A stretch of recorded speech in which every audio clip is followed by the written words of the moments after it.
Now, one of the underreported problems facing Gazans as a result of the ongoing genocide has not just been the access to aid, but how expensive food and basic essentials have become since October the 7th. Palestinians have been sharing the skyrocketing costs of basic items with followers on platforms like TikTok, with some items such as a bag of flour costing as much as $300 in certain areas of Gaza, according to the charity Action Aid earlier this year. It's clear there is an inflationary crisis in Gaza, close to hyperinflation. To learn more, I spoke to economist Frances Coppola earlier today. I started by asking her just how bad the hyperinflation problem currently is. According to the Palestinian Central Bureau of Statistics, hyperinflation in Gaza at the moment is running at about 43% per month. That's slightly below what's usually accepted as the hyperinflation threshold, but it is more of a trend than a level.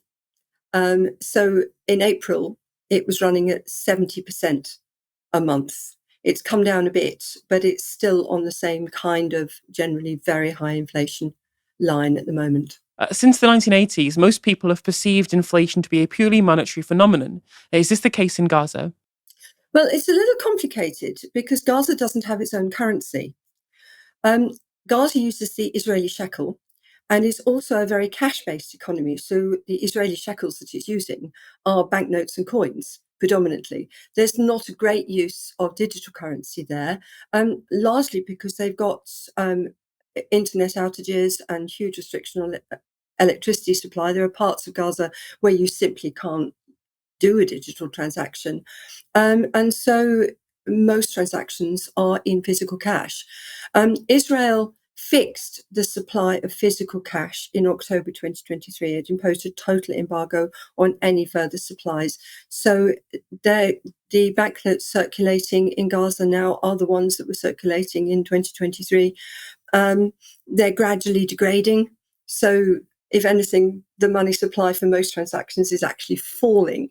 So in that respect, it's not consistent with the kind of hyperinflation that we normally think of, where there's money printing involved. So a Weimar-style central bank money printing, out of control, wheelbarrows of cash. It's not like that.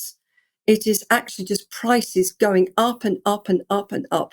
In a way, more and more people chasing the same very small amount of money. So obviously that is, I'm assuming, because of the siege on Gaza and the reduction in the supply of goods and supplies going into Gaza because of the Israeli blockade. Is there data that shows this? Yes, absolutely. The chart I put together of the statistics from the Palestinian Central Bureau of Statistics showed an absolute correlation between the tightness of Israeli blockades and inflation in Gaza. So going back right to the start of the war, that before the war, inflation in Gaza was actually more or less zero. In fact, if anything, it was slightly negative, consistent with really quite a stagnant and unhappy economy, which is what we know about Gaza at the time. And then the moment the war started and Israel imposed a tight blockade on supply, inflation shot up and was sort of quickly in the 40 to 50% range. It came down a bit during the November 2023 ceasefire. It came down a bit in the middle of 24 when restrictions were relaxed a bit for a while, and then rose again when they were tightened. And then in January to March this year, when there was a ceasefire and the blockade was lifted, prices actually fell in Gaza, and they fell rapidly. They fell at a rate of about 30% a month. And then when the blockade was reintroduced, up they shot again. And within a couple of months, we were up in hyperinflation territory. There's no doubt that the principal driver of the inflation in Gaza is Israel's blockade. So is there no truth to this idea that a lot of the problems that Gazans are facing with regards to access to supply and access to a lower price of goods and supplies in the Strip? Is there any truth there being a problem of Hamas stealing aid or anything like that? I can't see any evidence of that from the figures. Because if Hamas was stealing aid and reselling it at inflated prices, we would expect to see that applying even when there wasn't a blockade. I mean, Israel is using that excuse to justify the blockade, to say we have got to impose the blockade and control aid distribution ourselves, because otherwise Hamas will steal the aid and sell it at inflated prices to fund its terror machine. But in fact, what we've seen is that prices actually fall when there isn't a blockade. It's hard to see how that is consistent with Hamas stealing the aid and selling it at inflated prices. Yeah, that does make a lot of sense. The only thing, obviously, you said before is that most people are doing their transactions specifically in cash, and obviously the banknote supply is static because of the Israeli blockade. A lot of people are donating a lot of money. There's been a lot of drives for donations on places like TikTok, for example, just sending money directly to Gazans so that they can use that to buy more food, buy more access to supplies within the Gaza Strip. Now, that might contribute, in my mind, to an increase in the money chasing a certain amount of goods. Is it still worth it for people to be donating their money directly to Gazans, or is it worth going to aid agencies? Or what would you suggest? Yeah, let's unpick this a little bit because there is some truth in that. That when people make a donation to Gazans, they're making it in a digital form in some currency, whether it's dollars, euros, stable coins, Bitcoin.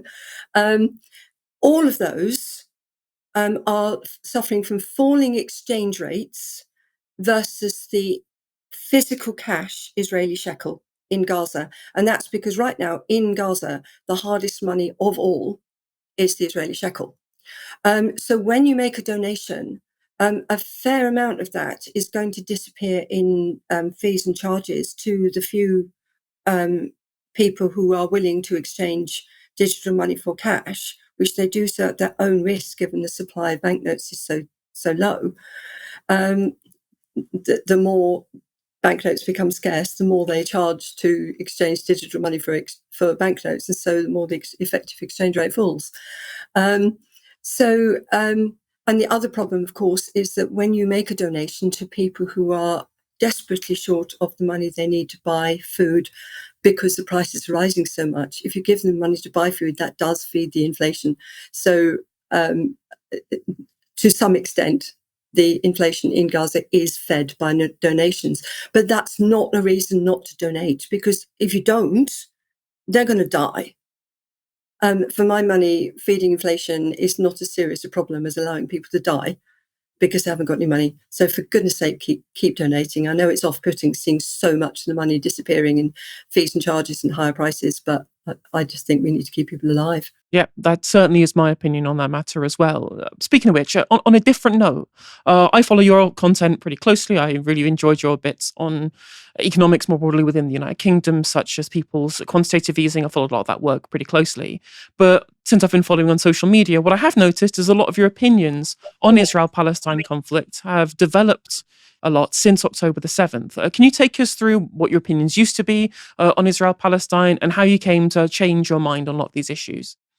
I think I would hold my hand up and say that although I have been for many years uncomfortable about the way in which Israel treated Palestinians, I didn't know enough about history to understand really where this comes from. I was appalled, I think, as we all were, by the October the 7th attacks. My position is still that the attacks on civilians were unjustified, although my position is also now that attacking soldiers and military facilities was entirely justified, and that's quite a difficult one. Um, so, but that kind of was my position at the start, that if Hamas had restricted itself to attacking military facilities and soldiers, I wouldn't have had a problem, and I don't think anybody else would have done, too many other people would have done either. It was the attacks on civilians that were beyond the pale, and they still are. The problem I have now is that Israel's response to that, I think, is completely disproportionate. And the way I see it now is that what Israel is doing now is not about a war. It's not about eliminating Hamas. It's not a military assault at all. It's more about breaking a people with the intention of destroying them. And to my mind, in the 21st century, that's not acceptable. Another thing I would say is that I also now don't subscribe to the belief that this attack came out of the blue. People like to say, well, before October the 7th, there was no war. And then you look back and find, actually, Gaza's been under siege, not even since 2007, but actually way back into the 1990s, that Israel has been blockading it all of that time, including when it was actually occupying it. It was blockading it. And preventing its economy from developing. It bombed its airport, it destroyed its seaport, and did all of that before its famous withdrawal in 2005. And the further back I looked, and the more I read about this, the more I realized that actually the seeds of this conflict were laid long ago. And we in the West have enabled a crime that the Palestinians were driven out of their homes a long time ago and have never been allowed to return. And there's never been a just and equitable settlement for what has happened to them. And while that remains the case, there will never be peace in the Middle East. And that's where I've ended up. And I would say that the development of my views has been about those things, about researching and reading more, and at the same time watching what Israel is doing and the things that its leaders are saying, and saying, this doesn't sound like just a retaliation to an offensive to me. This looks much more like an attempt to exterminate.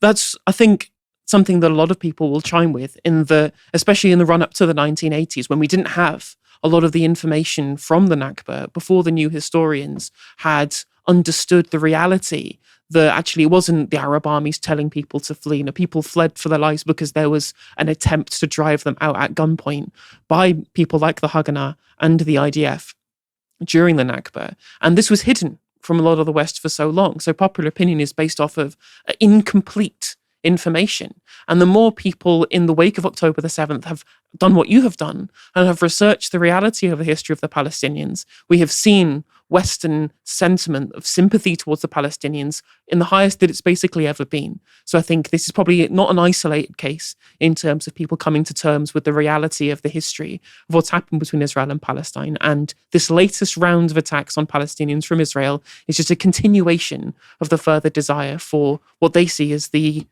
resettlement of Judea and Samaria. So I don't think you're alone at all in the discoveries that you've made for yourself since October the 7th. I think it's worth mentioning, because I was just looking at this and just did a bit of a tweet about it, that I see a lot of comparisons to other things. And obviously with hyperinflation, people compare it to Weimar or something. It's not like that.